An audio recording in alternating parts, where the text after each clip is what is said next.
মুসলিমরা কখনো হতাশ হবে না। কি হবে না? হতাশ হবে না। মুসলিমরা পড়াশোনা করবে, প্রচুর পড়াশোনা করবেন, পড়াশোনা করতে থাকবেন। আমি অনেকদিন বলেছি সাবজেক্টগুলো, আপনাদেরকে আবার বলছি। সর্বপ্রথম কোরআন পড়বেন, কোরআন তেলাওয়াত করা শিখবেন, কোরআনের অর্থটা শিখবেন, কোরআনের ভাষা শিখবেন।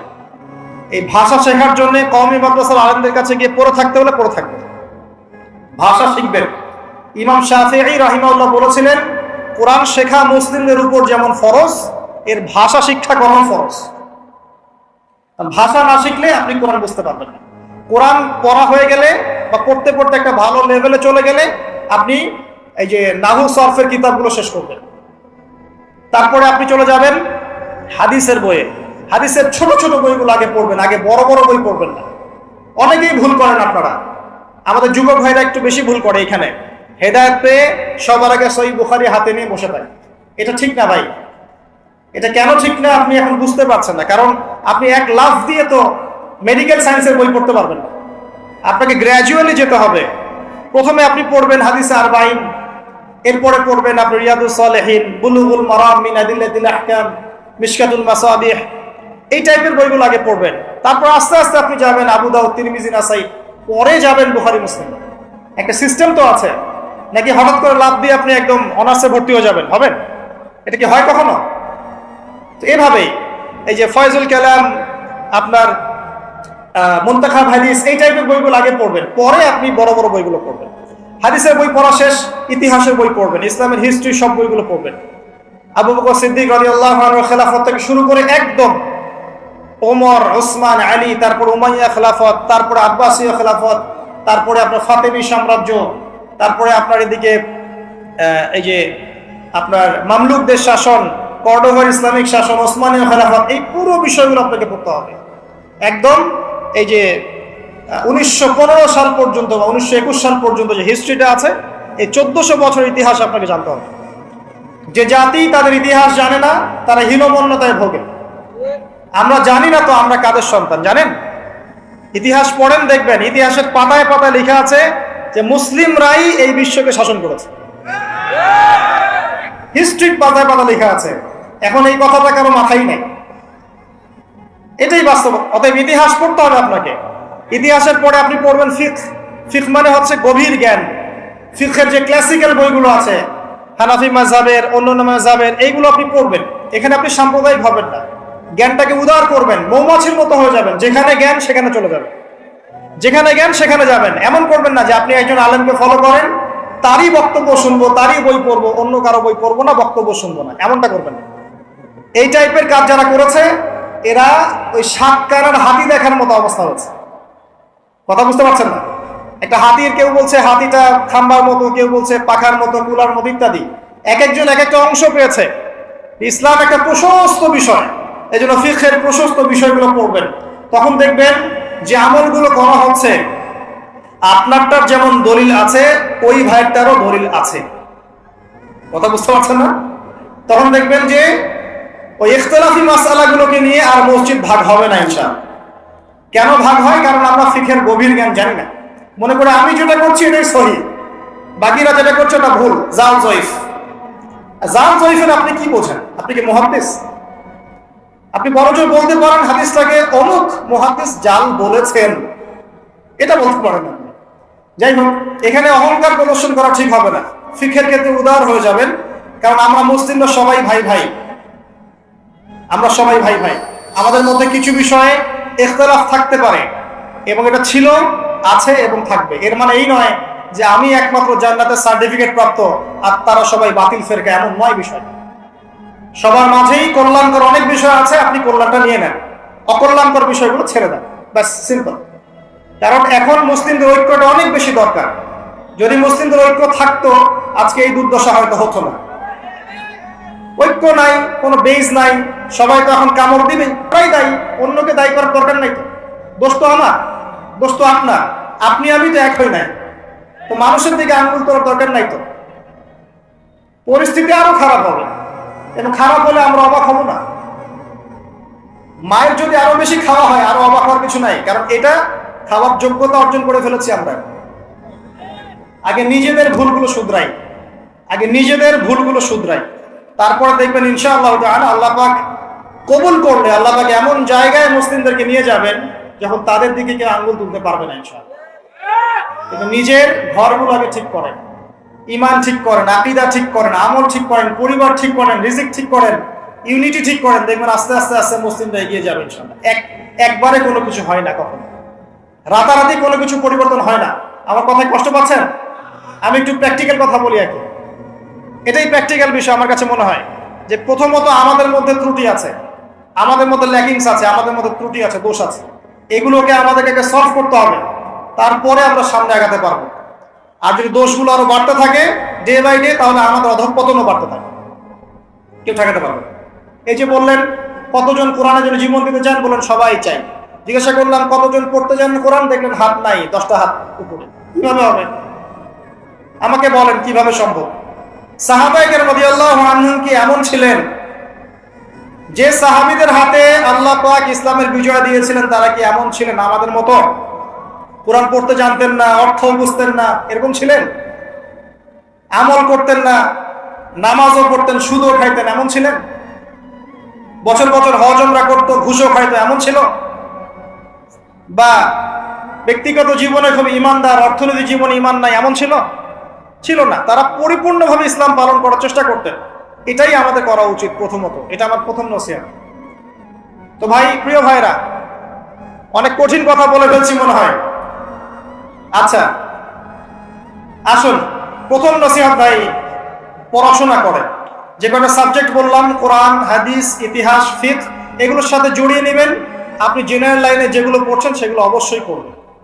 অনেক ক্রেজি আমরা কিছু ভাইকে দেখি, হেদায়েত পাওয়ার পরে জেনারেল লাইনে পড়া বাদ। বাসায় বাবা মার সাথে সম্পর্ক খারাপ, বাড়ির থেকে বের হয়ে চলে যাচ্ছে, না আমি আর ইউনিভার্সিটিতে পড়বো না, আমি আর এইসব সাবজেক্ট পড়বো না, একদম টোটালি চেঞ্জ হয়ে যাবো। এত সহজ নয় বিষয়, এত সহজ নয়। মানে আপনি 20-25 বছর পার করে ফেলেছেন, এখন সামনে আপনার ক্যারিয়ার আছে, আপনার চাকরি আছে, আপনার জব আছে, ফ্যামিলি আছে, কিভাবে কি করবেন আপনি এখন? সো আপনি যেখানে পড়ছেন সেখানে পড়েন, ইউনিভার্সিটিতে পড়ছেন পড়েন, মেডিকেল সায়েন্স পড়ছেন পড়েন, ইঞ্জিনিয়ারিং পড়ছেন পড়েন। এই সব জ্ঞানের আমাদের দরকার আছে? দরকার নাই? এই যুগের সাথে তাল মিলাতে হলে এগুলোর দরকার নাই? অবশ্যই দরকার আছে। এগুলো আমাদেরকে শিখতে হবে, আমাদেরকে এগুলো জানতে হবে, এবং আপনি আপনার জ্ঞানটাকে ইসলামের কল্যাণে ব্যয় করার চেষ্টা করেন। এটা আপনি করেন, এতটুকু আমার পরামর্শ। কিন্তু ট্র্যাক চেঞ্জ করার দরকার নেই আপনার, সবাই সেটা পারবে না। অতএব ওই ট্র্যাকে থেকেই আপনি সাবজেক্টগুলো কভার করেন। আকীদা পড়েন, কোরআন পড়েন, হাদিস পড়েন, ফিকহ, ইসলামের ইতিহাস। আরেকটা সাবজেক্ট বলছি, রাসূল সাল্লাল্লাহু আলাইহি ওয়াসাল্লামের জীবনী একদম মুখস্থ থাকতে হবে। বলেন নবীর জন্য জীবন দিতে চান কতজন? হাত তোলেন দেখি। মাশাআল্লাহ, সবাই। এবার বলেন আমাকে, নবী সাল্লাল্লাহু আলাইহি ওয়াসাল্লামের তৃতীয় স্ত্রীর নাম কি ছিল?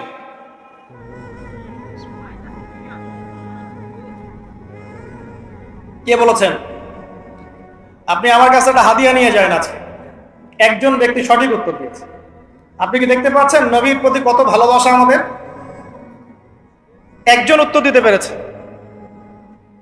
এই হচ্ছে বাস্তবতা। অতএব বাস্তবিক হয়ে যান। নবী সাল্লাল্লাহু আলাইহি ওয়াসাল্লামের জীবনী মুখস্থ করবেন আগামী রমাদান আসার আগেই। হাত তোলেন, কথা দেন, পারবেন ইনশাআল্লাহ? দুটো ওয়াদা করেছেন, কোরআন পড়া শিখবেন আগামী রমাদান আসার আগেই, রাসূলের জীবনী পড়া শিখবেন, শুধু না মুখস্থ করবেন। পারবেন ইনশাআল্লাহ? ইনশাআল্লাহ। একদম ছোটস্থ নবী সাল্লাল্লাহু আলাইহি ওয়াসাল্লামের জন্ম, মৃত্যু, কত বছর মক্কায় ছিলেন, কত বছর মদিনায়, কখন তিনি হিজরত করলেন, কখন তায়েফে গেলেন, কখন বদর, কখন হুদ, টোটাল বিষয় আপনার মুখস্থ থাকতে হবে।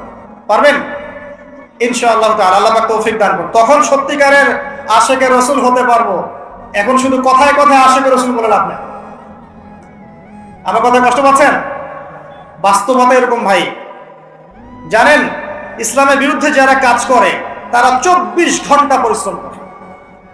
আপনি জানেন, যারা ইসলামের এগেইনস্টে কাজ করে, বিরুদ্ধাচারণ করে, ইসলাম মুসলিমদেরকে ডমিনেট করতে যায়, এরা 24 ঘন্টা কাজ করে, 1 সেকেন্ড রেস্ট নেয়।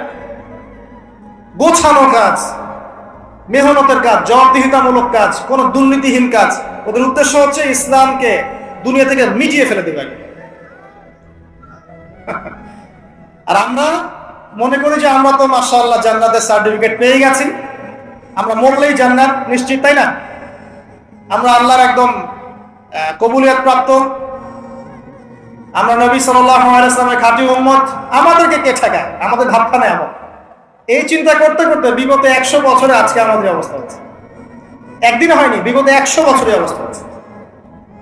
এর মাঝখানে শ্রম দিয়েছেন ওলামায়ে কেরাম, একদম শ্রম ঢেলে দিয়েছেন। কিন্তু ওলামায়ে কেরামের একার শ্রম কি যথেষ্ট হবে? শুধু ওলামায়ে কেরামকে নিয়েই কি পুরো জাতি? সবার ভূমিকা আছে না এখানে? এই কথাগুলো একটু বোঝার চেষ্টা করবেন। আল্লাহ পাক আপনাদেরকে বোঝার তৌফিক দান করুন, আমিন। আমরা সবাই একটা জাতি, আমরা কেউ কারো শত্রু নই। দেশের আলেম, প্রশাসন, গভর্নমেন্ট, সাধারণ জনগণ, যুবক যুবতী সবাই মিলে একটা বডি। আমরা কেউ কারো শত্রু নই। আমাদের একজনের গায়ে আঘাত লাগলে আরেকটা অঙ্গ ব্যথা পাবে, এটাই আমাদের চরিত্র হওয়া উচিত। আমরা সবাই মিলে একটা বাঙালি জাতি, পুরো জাতি। আমরা কি জাতির অংশ নই? আল্লাহ পাক আমাদেরকে বোঝার তৌফিক দান করুন। আমরা দোয়া করি, আল্লাহ তুমি আমাদের এই দেশটাকে শক্তিশালী করে দাও এবং আমাদের দেশের প্রত্যেকটা মুসলিমকে আল্লাহ তুমি কোরআনওয়ালা বানিয়ে দাও, নবীর সুন্নাহওয়ালা বানিয়ে দাও এবং ইসলাম বিরোধী অপশক্তিগুলো থেকে আল্লাহ তুমি আমাদেরকে হেফাজত করো। আমাদের মধ্যে ইউনিটি দান করো, ঐক্য দান করো, হৃদ্যতা, ভালোবাসা দান করো এবং স্বচ্ছতা, অনেস্টি দান করো, সততা দান করো। আল্লাহ পাক কবুল করবেন, আমিন। আসুন, এই সাবজেক্টগুলো পড়বেন। আজকে শুধু এতটুকু বলছি আপনাদেরকে যে কোরআনকে সবচেয়ে বেশি গুরুত্ব দিবেন। আমি একটা সূরা আপনাদেরকে আজকে শেখাচ্ছি, এইভাবে প্রতিটা সূরা পড়ার চেষ্টা করবেন। পারবেন ইনশাআল্লাহ? অল্প একটু সময় নিচ্ছি আমি। সূরা আসর, 103 নম্বর সূরা। আসর শব্দের অর্থ কি? সময়। সূরা শব্দের অর্থ কি? উঁচু স্থান। সূরা মানে কি? উঁচু স্থান বা চূড়া। পাহাড়ের উপরে উঠলে দূর পর্যন্ত দেখা যায় না? একটা পাহাড়ের উপরে উঠবেন, দেখবেন দূর পর্যন্ত দেখা যায়, যায় না? সূরা হচ্ছে একটা চূড়া। একটা সূরার উপরে উঠবেন, দেখবেন দূর পর্যন্ত আপনি দেখতে পাচ্ছেন। যেমন সূরা নিসা। সূরা নিসা মানে হচ্ছে মহিলাদের সূরা, মেয়েদের সূরা। তো এই সূরা যদি আপনি ভালো করে পড়েন, এর উপরে ওঠেন, আপনি দেখতে পাবেন সত্যিকারের মেয়েদের অধিকার কোথায় আছে। বুঝতে পারছেন? সূরা নূর মানে আলোর সূরা। আপনি সূরা নূরের উপরে ওঠেন, দেখবেন কোথায় আলো আছে, কোথায় সত্যিকারের আলো আছে। এখন তো এমন যুগ চলছে যে অন্ধকারের পথযাত্রী যারা, এরা আমাদেরকে আলোর সংজ্ঞা শিখায়। এখন যারা অন্ধকারের পথে হাঁটছে, এরাই আলোর ডেফিনেশন শিখায় আমাদেরকে। এটা আলো, এটাই কল্যাণ, এটাই মুক্তি। নাউযুবিল্লাহ। সূরা কাহফ, এর উপরে উঠে দাঁড়াবেন, আপনি দেখবেন দাজ্জাল কোথায় আছে, কিভাবে বাঁচবেন। সূরা মনে করেন বনী ইসরাঈল, এর উপরে উঠবেন, দেখবেন ইহুদি জাতির আসল চরিত্র কি। এরকম এক একটা সূরা এক একটা চূড়া। যাই হোক, সূরা আসর মানে সময়ের চূড়া। আপনি সময়ের ঊর্ধ্বে চলে যাবেন, যে প্রত্যেক যুগে যুগেই এই সূরার মধ্যে যে 4টা হেদায়েত আছে, এর উপরে যারা আমল করতে পারবে ইনশাআল্লাহ তারা জান্নাতে চলে যাবে ইনশাআল্লাহ, প্রত্যেক যুগে। আসুন পড়বেন এভাবে। সূরা আসর, সূরাতুল মাক্কিয়া। সূরা আসর মাক্কি সূরা, আয়াত নং 3। কয়টা আয়াত আছে? 3টা। প্রথমে তেলাওয়াত করবেন, ওয়াল আসর, বিসমিল্লাহির রহমানির রহিম, ওয়াল আসরি ইন্নাল ইনসানা লাফি খুসর ইল্লাল্লাযীনা আমানু ওয়া আমিলুস সালিহাত ওয়া তাওয়াসাউ বিল হাক্কি ওয়া তাওয়াসাউ বিস sabr। খুব ছোট্ট সূরা, সবার মুখস্থ আছে? আলহামদুলিল্লাহ। এটা পড়লেন, এবার আপনি অর্থে আসবেন। সামনে 2টা তাফসীর থাকবে, আপনার যে তাফসীর পছন্দ হয়। আমার একটা পছন্দের তাফসীর, তাফসীরে জালালাইন। এটা আমার পছন্দের তাফসীর, তাফসীরে জালালাইন। আপনি ইবনে কাসির পড়তে পারেন, জালালাইন পড়তে পারেন, মাআরিফুল কোরআন পড়তে পারেন। আপনার ইচ্ছা, আপনার স্বাধীনতা, যেটা আপনার ভালো লাগে। তো এখানে দেখবেন ওয়াল আসরি, অর্থ ওয়াও জবর ওয়া, মানে দুটো অর্থ হয়, একটা হচ্ছে এবং, একটা হচ্ছে শপথ বা কসম। এখানে ওয়াও জবর ওয়া মানে হচ্ছে শপথ বা কসম। ওয়াও জবর ওয়া মানে কসম, আর আসর মানে সময়। ওয়াল আসরি, সময়ের কসম। একটা বাক্যের অর্থ জেনে ফেলেছেন। ওয়াল আসরি মানে কি? সময়ের কসম। আল্লাহ পাক সময়ের কসম কেন করলেন? সংক্ষিপ্ত করে বলছি, 3টা মেসেজ আপনার জন্য। 1, আপনার জীবনের সবচেয়ে মূল্যবান জিনিস সময়। ঠিক আছে? আপনার আমার সবার জীবনের সবচেয়ে মূল্যবান জিনিস কি? সময়। অতএব সময়কে মূল্যায়ন করতে হবে। সিম্পল, শেষ। একটা মেসেজ পেয়েছেন? ওয়াল আসরির মধ্যে একটা মেসেজ পেলেন, সময়কে মূল্যায়ন করতে হবে। সময়কে মূল্যায়ন করার সবচেয়ে সেরা উপায় হচ্ছে দিন রাত 24 ঘন্টাকে নবী সাল্লাল্লাহু আলাইহি ওয়াসাল্লামের সুন্নাত দিয়ে সাজাবেন। পারবেন? ঘুমাবেন তার সুন্নাত মোতাবেক, উঠবেন তার সুন্নাত মোতাবেক, ফজরের নামাজ পড়বেন, পড়ে কোরআন তেলাওয়াত করবেন, তারপর জিকির আজকার করবেন, নাস্তা করবেন, স্কুলে যাবেন, কলেজে যাবেন, চাকরি ক্ষেত্রে যাবেন, আবার জোহরের নামাজ পড়বেন, আবার আসর, আবার মাগরিব, আবার এশা, রাত্রে তাড়াতাড়ি ঘুমিয়ে যাবেন। এই যে 24 ঘন্টা ওয়াল আসরি, সময়কে আপনি মূল্যায়ন করলেন, এতে আপনি ইত্তেবায়ে সুন্নতের নেকিও পেলেন। যে ব্যক্তি নবী সাল্লাল্লাহু আলাইহি ওয়াসাল্লামের সুন্নাহর অনুসরণ করবে, ইনশাআল্লাহ তার সাথে সে কিয়ামতের মাঠে থাকবে। ইনশাআল্লাহ তার হাতে সে হাউজে কাউসারের পানি পান করবে। ইনশাআল্লাহ তার জন্য নবী সাল্লাল্লাহু আলাইহি ওয়াসাল্লাম সুপারিশ করবেন ইনশাআল্লাহ তাআলা। আল্লাহ পাক আমাদের সবার তাকদিরে নবী সাল্লাল্লাহু আলাইহি ওয়াসাল্লামের সুপারিশ নসিব করুন, আমিন। হাউজে কাউসারের পানি নসিব করুন, আমিন। এবং আমাদের সবাইকে আল্লাহ পাক তার সুন্নাহ মতো চলার তৌফিক দান করুন, আমিন। একটা মেসেজ। 2 নম্বর মেসেজ, একটু অতীতকালের দিকে তাকান, আপনি সময়ের দিকে তাকান। প্রত্যেক যুগে যুগে দেখবেন একটা বিষয় কমন, যারাই আল্লাহ এবং তার রাসূলের বিরুদ্ধাচরণ করেছে, হোক সেটা নমরুদ বা ফিরআউন বা আদ বা সামুদ বা শুআয়ব, যেই হোক না কেন, আল্লাহ পাক তাদের শেকড় উপড়ে ফেলে দিয়েছে। একই সুন্নত আপনাকে আল্লাহ পাক সময় দেখতে বলছেন, ইতিহাস দেখো, ওয়াল আসরি, সময়ের কসম। আর প্রত্যেক যুগে যুগে যারাই আল্লাহ এবং তার রাসূলের আনুগত্য করেছে, মাথা পেতে নিয়েছে অবনত চিত্তে, তর্ক করেনি, বাকবিতণ্ডা করেনি, সামি'না ওয়া আতা'না, শুনলাম মানলাম, আল্লাহ পাক তাদের প্রত্যেককে দুনিয়াতেও হেফাজত করেছেন, পরকালেও জান্নাত দিয়েছেন। একই সুন্নাত। এটা আপনার ওয়াল আসরির মধ্যে শিক্ষা। আরেকটা শিক্ষা আছে, এটা এই যুগের জন্য প্রযোজ্য, যেটা আমার ইস্তেহাদ, আমি ভুলও হতে পারি, সঠিকও হতে পারি, ভুল হলে আমার পক্ষ থেকে, সঠিক হলে আল্লাহ। সেটা হচ্ছে শেষ জামানার মানুষ যারা আছে, আমরা নবী সাল্লাল্লাহু আলাইহি ওয়াসাল্লামের উম্মত সবাই শেষ জামানার মানুষ, যেখানে শেষ জামানার আলামতগুলো স্পষ্ট। এটা নিয়ে আমি এখন লেকচার দিতে যাচ্ছি না, আমি অনেক কথা বলেছি এগুলো নিয়ে। শেষ জামানার আলামত যেগুলো স্পষ্ট আলামত, যারা আমরা শেষ জামানায় বাস করছি, তাদের জন্যে ক্ষতি সবচেয়ে বেশি অপেক্ষা করছে। কিরকম? আমাদের চতুর্দিকে ফিতনা, আপনার ধর্মের মধ্যে ফিতনা, পরিবারে ফিতনা, অর্থনীতিতে ফিতনা, আপনার বিশ্বে ফিতনা, সমাজে ফিতনা, ফিতনা ফিতনা, চতুর্দিকে ফিতনা। আপনি দেখবেন, চোখ কান খোলা রাখে দেখেন, চতুর্দিকে ফিতনা। তো শেষ জামানার মানুষ আমরা যারা আছি, এদের জন্য সবচেয়ে বেশি সতর্ক থাকতে হবে। ওয়াল আসরি, সময়ের কসম। এটা বলে আল্লাহ পাক বলতে চাচ্ছেন, ইন্নাল ইনসানা লাফি খুসর, নিশ্চয়ই মানুষ অবশ্যই ক্ষতির মধ্যে আছে। ডাবল তাকিদ আছে এখানে, ইন্নাও আছে, লাফিও আছে। তো নিশ্চয়ই মানুষ অবশ্যই ক্ষতির মধ্যে, বা নিশ্চয়ই মানুষ ক্ষতিগ্রস্ত। মানুষ কিভাবে ক্ষতিগ্রস্ত? আপনার জন্য আমি সহজ করে দিয়েছি। মানুষ 2 ভাবে ক্ষতির মধ্যে আছে। কয় ভাবে? 2 ভাবে।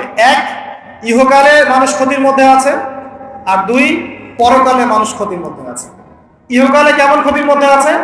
একটা আয়াত শোনেন, সূরা রুমের মধ্যে আল্লাহ পাক বলেছেন, যাহারাল ফাসাদু ফিল বাররি ওয়াল বাহরি বিমা কাসাবাত আইদিন নাস। জলে এবং স্থলে যত বিপর্যয় ছড়িয়ে পড়েছে, এগুলো মানুষের হাতের কামাই। এগুলো কি? মানুষের। আল্লাহ পাক বলছেন, জলে এবং স্থলে যত বিপর্যয় ছড়িয়ে পড়েছে, এগুলো মানুষের হাতের কামাই। পরিবেশকে দূষিত করেছে কারা? জিনজাতি না বাঘ ভাল্লুক? বলেন। ওই যে মেরু অঞ্চলের বরফ যে গলে যাচ্ছে, এবং এই যে সমুদ্রের উচ্চতা বাড়ছে, আস্তে আস্তে বলা হচ্ছে বাংলাদেশের মতো নিম্ন যে দেশগুলো আছে, এটার বড় অংশ ডুবেও যেতে পারে, আল্লাহ না করুক। এটার জন্য কে দায়ী? এই যে কার্বন মনোক্সাইড গ্যাসের মাত্রা যে বাড়ছে বায়ুমণ্ডলে, কে দায়ী? মিলস অ্যান্ড ফ্যাক্টরিজ, এগুলো দিয়ে যে আমরা বাতাসের উষ্ণতা বাড়িয়েছে, কে দায়ী এগুলোর জন্য? গরু ছাগল। সুদভিত্তিক অর্থনীতি, এটার জন্য কে দায়ী? যার কারণে গরিবরা গরিব হচ্ছে, ধনীরা ধনী হচ্ছে, কে দায়ী? জিনজাতি। পরিবারে যে ফাসাদগুলো, যে পরকিয়া, আপনার বেশি বেশি জেনা, ব্যভিচার, যুব সমাজের সমস্যা, যে মাদক, এই যে টিকটক, এই যে পাবজি, এই যে আপনার ছিনতাই, কিশোর গ্যাং, এগুলোর জন্য কারা দায়ী? জিনজাতি না গরু ছাগল? একটা একটা করে বলে শেষ করতে পারবো না, আমার সময় খুব কম। বলছি, যত সমস্যা দেখবেন, পারিবারিক বলেন, সোশ্যাল বলেন, যুবকদের সমস্যা বলেন, ভৌগোলিক সমস্যা বলেন, ভূরাজনৈতিক প্রেক্ষাপট বলেন, বিশ্ব দাঁড়িয়ে আছে একটা পারমাণবিক যুদ্ধের সামনে। প্রতিটা প্রবলেমসের পিছনে কিন্তু মানুষ কাজ করছে। কারা কাজ করছে? এটা আল্লাহ বলছেন যাহারাল ফাসাদ ফিল বাররি ওয়াল বাহরি বিমা কাসাবাত আইদিন নাস। এটা দুনিয়ার ক্ষতি। আর পরকালের ক্ষতি কি? মানুষ নিশ্চিন্তে নাক ডেকে ঘুমাচ্ছে, কিন্তু মানুষের সামনে অপেক্ষা করছে মালাকুল মউত, মৃত্যুর ফেরেশতা। ভাই, আমরা সবাই মারা যাব, এই কথাটা কি আপনারা বিশ্বাস করেন? এই কথা যে বিশ্বাস করে যে পৃথিবীতে সে চিরস্থায়ী নয়, চিরদিন থাকতে আসে নাই, সে কি পৃথিবীতে উদ্ধত আচরণ করতে পারে? পাপ করলেও তো সে তওবা করে ফিরে আসবে, তাই নয় কি? এখন মানুষের চলাফেরা দেখলে কি মনে হয় যে মানুষ মারা যাবে কখন? আমাদের সবার সামনে মৌত অপেক্ষা করছে। এই যে আমরা এখানে যারা বসে আছি, আজকে থেকে হয়তো 50 বছর পর কেউ থাকবে, হতে পারে না? হতে পারে না? 50 বছর অনেক বেশি বলেছি আমি, দেখেন না সামনে কি হয়। 100 বছর পর এখন পৃথিবীতে যারা বেঁচে আছে, এখন 100 বছর পর এর কেউ বেঁচে থাকবে না। প্রত্যেক 100 বছরে জেনারেশন চেঞ্জ হয়ে যায়, জানেন তো? মানুষের চলাফেরা দেখলে মনে হয় মানুষ এখন মৃত্যুবরণ করবে না, মৌতের কোনো ফিকির নেই মানুষের। আল্লাহর সামনে দাঁড়াতে হবে, জবাব দিতে হবে, এই চিন্তা মানুষের মধ্যে নাই। সারাদিন দুনিয়া নিয়ে মানুষ ব্যস্ত হয়ে আছে। আল্লাহ পাক হেফাজত করুন আমাদেরকে। তো পরকালের ক্ষতি দেখেন, মানুষের সামনে অপেক্ষা করছে মৌত, মানুষের সামনে অপেক্ষা করছে কবর। কবর যেখানে কেউ যাবে না, আপনি আমি কেউ না, মানে কেউ কারো কবরে যাব না, কেউ কারো কবরে না। চিন্তা করতে পারেন যে আমাদেরকে একা একা কবরে যেতে হবে, সেখানে 2 জন ফেরেশতার সম্মুখীন হয়ে সওয়াল জবাব দিতে হবে, কেউ পার পাবে না। একজন সাহাবীর নাম ছিল সাদ বিন মুয়াজ রাদিয়াল্লাহু আনহু, নাম শুনেছেন? কোন যুদ্ধে শহীদ হয়েছেন কে বলতে পারবেন? 500 টাকা পুরস্কার দিব, বলেন। তুমি আমাকে 500 দিবা, ভুল করেছো তো, উল্টা তুমি দিবা আমাকে 500। খন্দকের যুদ্ধ, কোন যুদ্ধ? খন্দকের যুদ্ধ। এই যুদ্ধে তিনি শহীদ হয়েছেন। হাতের মধ্যে একটা তীর এসে লেগেছিল, এখান থেকে রক্তটা ছিঁড়ে গিয়েছিল, রক্ত পড়তে পড়তে পড়তে এভাবে তার ইন্তেকাল হয়ে যায়। এবং নবী সাল্লাল্লাহু আলাইহি ওয়াসাল্লামের অত্যন্ত প্রিয় ভাজন সাহাবী ছিলেন সাদ বিন মুয়াজ রাদিয়াল্লাহু আনহু, আনসারী সাহাবী। তিনি যখন মারা গেছেন, শহীদ হয়েছেন, নবী সাল্লাল্লাহু আলাইহি ওয়াসাল্লাম বলছেন আল্লাহ পাকের আরশ কেঁপে উঠেছিল। তার মৃত্যুতে আল্লাহর আরশ কেঁপে উঠেছিল, সুবহানাল্লাহ। এবং 70,000 ফেরেশতা তার জানাজার নামাজে শরীক হয়েছিল। নিঃসন্দেহে তিনি জান্নাতি, তাই না কি? এই সাহাবীর কবরেও কবর তাকে চাপা দিয়েছিল। আপনি কি বুঝতে পারছেন ভাই? আমার ভাষা নাই, আমি কিভাবে বোঝাবো। এই সাহাবীর কবরেও কবর স্বাভাবিক একটা চাপা সবাইকে দিবে, এটা দিয়েছিল। অতএব মানুষের সামনে অপেক্ষা করছে মৌত এবং কবর, তারপরে সওয়াল জবাব। হয় কবর হবে জাহান্নাম, না হলে জান্নাত। এরপরে উঠতে হবে কিয়ামতের মাঠে, এই যে মিজান, পুলসিরাত, আমল নামাজ করে দেওয়া হবে, পুলসিরাত পার হতে হবে, জান্নাত জাহান্নাম, এই যে ফয়সালাগুলো কাদের জন্য অপেক্ষা করছে বলেন তো? আল্লাহ পাক বলছেন নিশ্চয়ই মানুষ ক্ষতির মধ্যে আছে। কারা তাহলে ক্ষতির মধ্যে আছে? আমরা ছাড়া। তবে সুসংবাদ, এই দুনিয়ার জীবনটাকে যদি তুচ্ছ করে মানুষ আল্লাহর বিধান মেনে চলতে পারে, এই দুনিয়ার জীবনে ধৈর্য ধরতে পারে, সবর করতে পারে, হকের উপর অবিচল থাকতে পারে, আল্লাহর হালালে থাকতে পারে, হারামে না যায়, রাসূলের সুন্নতে থাকে, বেদাতে না যায়, ইনশাআল্লাহ তাআলা আল্লাহ পাক মৌতের সাথে সাথেই এই বান্দাকে চিরস্থায়ী জান্নাত দিয়ে দেবেন ইনশাআল্লাহ। আমাদের সামনে দুটো রাস্তা, ওয়াহাদাইনাহুন নাজদাইন, দুটো পথ আল্লাহ পাক দেখিয়েছেন, ইম্মা শাকিরা ওয়া ইম্মা কাফুরা। ইচ্ছা হলে কৃতজ্ঞ হন, ইচ্ছা হলে অকৃতজ্ঞ হন। দেখেন সূরার মধ্যে দুটো আয়াতে আপনি কতগুলো মেসেজ পেলেন। সময়ের কসম, নিশ্চয়ই মানুষ ক্ষতির মধ্যে আছে। এবার শেষ আয়াত, এটাই লাস্ট আয়াত আমার আজকে। ইল্লাল্লাযীনা আমানু ওয়া আমিলুস সলিহাতি ওয়া তাওয়াসাউ বিল হাক্কি ওয়া তাওয়াসাউ বিস সাবর। চারটা কাজ যারা করেছে তারা ব্যতীত, মানে চারটা কাজ যারা করতে পারবে তাদের কোনো সমস্যা নেই। ওয়ালা খাউফুন আলাইহিম ওয়ালা হুম ইয়াহজানুন, তাদের কোনো ভয় নাই, কোনো দুশ্চিন্তা নাই। চারটার এক নাম্বার হচ্ছে ঈমান। এক নাম্বার কি? ঈমান। দুই নাম্বার আমলে সালেহ, সৎ আমল। তিন নাম্বার হকের দাওয়াত প্রদান করা, পরস্পরকে হকের দাওয়াত প্রদান করা। চার নাম্বার পরস্পরকে ধৈর্যের উপদেশ দেয়া। বাস, এই চারটা কাজ একসাথে করতে হবে। দুটো আছে দুটো নাই এমন নয়, তিনটা আছে একটা নাই এমন নয়। চারটা কাজ একসাথে এট দ্য সেম টাইম যারা করতে পারবে ইনশাআল্লাহ মৃত্যুর সাথে সাথেই জান্নাত। অল্প করে ব্যাখ্যা করছি। ঈমান কি জিনিস? ঈমান মানে কি বলেন? বিশ্বাস। কয়টা বিষয় বিশ্বাস করতে হয়? শুকরিয়া, 6টা। এক নম্বর আল্লাহর প্রতি বিশ্বাস, আমানতু বিল্লাহ এক নম্বর। ওয়া মালাইকাতিহি, তার ফেরেশতা মণ্ডলীর প্রতি।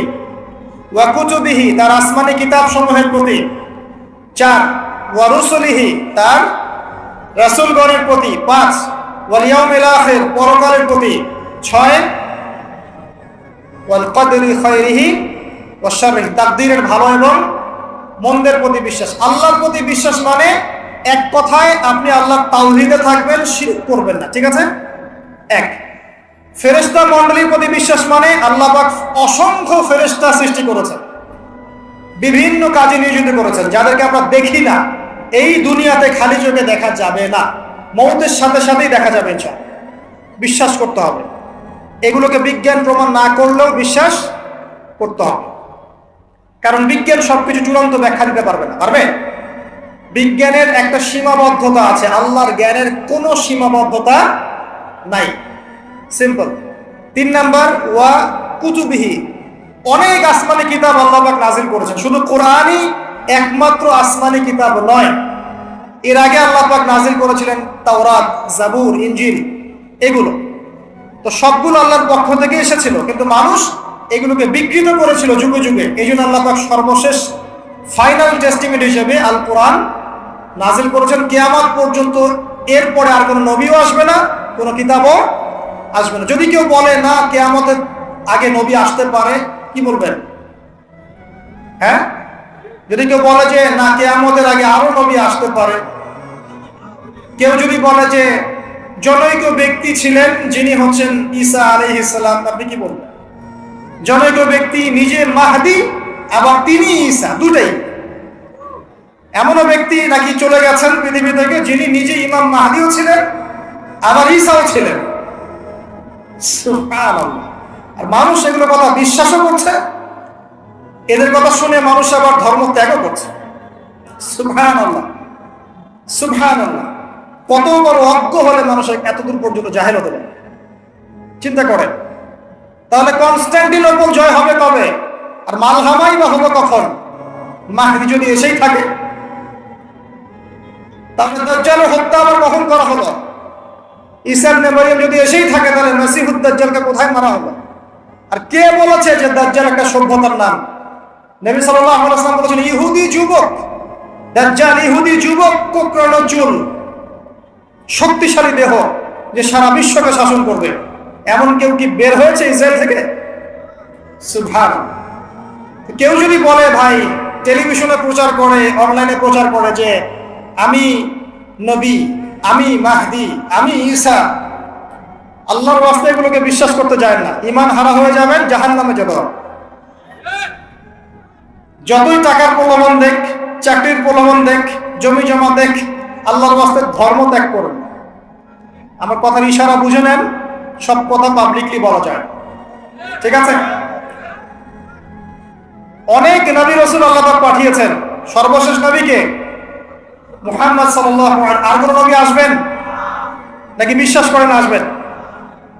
নবীজি বলেছেন কিয়ামতের আগে 30 জন ভণ্ড নবী আসবে। কয়জন? যার মধ্যে 3 জন হবে মহিলা। 3 জন কি হবে? মহিলা। একটা হাদিস আছে 4 জন মহিলা হবে, বাকি 26 জন পুরুষ। যাই হোক, ওয়াল ইয়াউমিল আখির, পরকাল। পরকাল মানে এই যে মৃত্যুর পর থেকে শুরু করে একদম জান্নাত জাহান্নাম পর্যন্ত পরকাল। ওয়াল কদরি খায়রি ওয়া শাররি, তাকদীরে ভালো মন্দ। তাকদীরে বিশ্বাস করতে হবে। আল্লাহ পাক ভাগ্য লিখে রেখেছেন। আপনি যতই দুর্নীতি করেন না কেন, ভাগ্যে যা লেখা আছে এর বাইরে একটা চাল বেশি পাবেন না। আর আপনি যতই অভাবী হন না কেন, কষ্টে থাকেন না কেন, আল্লাহ পাক যতটুকু রিজিক দিয়েছেন আপনাকে, এর বাইরে আপনি রিজিক পাবেন না। এটা আগে মাথায় ইনস্টল করেন। আপনি যত পরিশ্রম করেন দুনিয়ার জন্য, যতটুকু নির্ধারিত আছে আল্লাহর পক্ষ থেকে, এর বাইরে এক কানা করি বেশি পাবেন। আর তাহলে যারা তাকদীরে বিশ্বাস করে তারা কিন্তু কখনো হতাশ হবে না, আত্মহত্যা করবে না, যে আল্লাহ পাক তাকদীরে যা লিখেছেন আমার তাই হয়েছে, আল্লাহ পাক তাকদীরে লিখেছেন তাই হয়েছে, আমি হতাশ কেন হব, আমি আত্মহত্যা কেন করব, আমি কেন পিছু পা হব, আমি বরং আল্লাহর প্রতি তাওয়াক্কুল করে এগিয়ে যাব, আমি কাজ করব। তাকদীরে বিশ্বাস করেছি বলে হাত পা গুটিয়ে বসে থাকতে হবে এমনটাও নয়।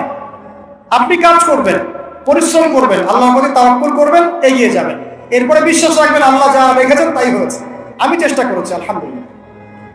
অনেকে আছে না একদম মাহের দক্ষ ড্রাইভার আছে না, প্রচন্ড ভালো ড্রাইভার, অ্যাক্সিডেন্ট কেন হয়? এত দক্ষ ড্রাইভার হলো। তাকদীর বলে একটা ব্যাপার আছে, দেখবেন কিচ্ছু ছিল না, অ্যাক্সিডেন্ট হয়ে গেছে, আসলে ওখানে অ্যাক্সিডেন্ট হওয়ার কিছু ছিল না। তাকদীর বলে একটা ব্যাপার আছে। অতএব এটা নিয়ে আমি লম্বা সময় আলোচনা করতে পারবো না। মনে রাখবেন, তাকদীর আল্লাহ পাক আপনাকে আমাকে সৃষ্টি করার 50,000 বছর আগেই লিখে ফেলেছেন। অতএব এটা নিয়ে বিভ্রান্ত হবেন না, হতাশ হয়ে যাবেন না, এবং আমল ছেড়ে দিয়ে বসেও থাকবেন না। সাহাবীরা বলেছিলেন আমরা কি আমল ছেড়ে দিব? নবীজি বলেছেন না, বরং তোমরা আমল করতে থাকো। যাকে যে জন্য সৃষ্টি করা হয়েছে পৃথিবীতে তার কাজ সেরকমই হবে ইনশাআল্লাহ। এই হলো আপনার ঈমান। 2, আমলে সালেহ। শতামল কি? এক বাক্যে উত্তর হচ্ছে আল্লাহ পাক কোরআনে যা করতে বলেছেন এগুলো করার নাম আমলে সালেহ। ঠিক আছে? 2, নবী সাল্লাল্লাহু আলাইহি ওয়াসাল্লাম হাদিসের মধ্যে যত কাজ করতে বলেছেন এগুলো করার নাম আমলে সালেহ। নামাজ আমলে সালেহ, সাওম, যাকাত, হজ, উমরা সবই আমলে সালেহ। একই সাথে সত্য কথা বলা, আপনার পিতামাতার খেদমত করা, নবীর সুন্নাহ মতো চলা, এমনকি স্ত্রীর মুখে যে ভাতটা তুলে দিচ্ছেন এটাও আমলে সালেহ।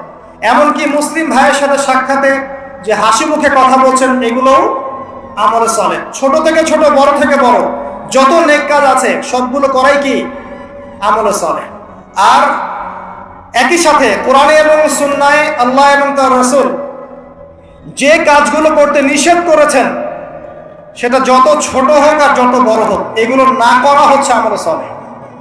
যেমন টাকনুর নিচে কাপড় পরতে নিষেধ করা হয়েছে, কেউ যদি না পরে তার মানে সে আমলে সালেহ করছে। আল্লাহ পাক মিথ্যা বলতে নিষেধ করেছেন, কেউ যদি মিথ্যা না বলে সে আমলে সালেহ করছে। আল্লাহ পাক রাসূল দাড়ি ছেড়ে দিতে বলেছেন, দাড়ি ছেড়ে দিয়েছেন, আমলে সালেহ করছেন। গোঁফ কাটতে বলেছেন, গোঁফ কাটছেন, আমলে সালেহ করেছেন। মানে ছোট থেকে